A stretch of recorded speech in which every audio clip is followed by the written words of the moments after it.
Yes, this is a good point. And again, most of the people who came to me lately, and again, there's so many people that speak with me every day. They have the problem of the clarity about what am I selling and what the market is buying. And this is a very, very crucial point. Mm-hmm. Because so many people thinks, okay, I've been in that role maybe for 5 or 10 years, and I've been doing that same role over and over again, and maybe the market has shifted from that role a little bit. Again, AI is a big thing today, and everybody is almost using AI somehow.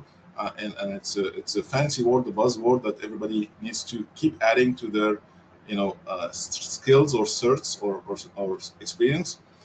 So what I normally do with the folks that I work with initially, we do 5 steps, action. The first step is define how much money do I need from the job. So again, that definitely depends on, there is a minimum amount of money that I need from the job in order to pay all my bills. And then again, I need to get at least extra 10-20% more so that I can cope up with any emergency.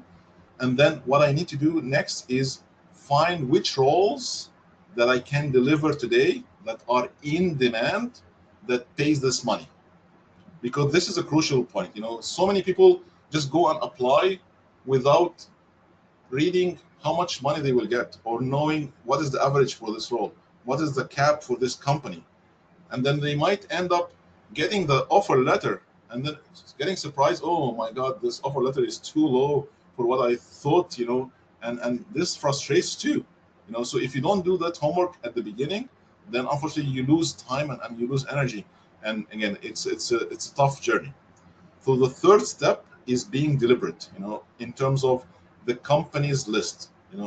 Every person who worked before, they work for specific industries. So, for example, you've been working for Microsoft, I've been working for Microsoft. So, companies like Google, Amazon, Facebook, maybe, I don't know, Oracle could be a good fit for us because we know that industry. We know that what tech leaders want from the market.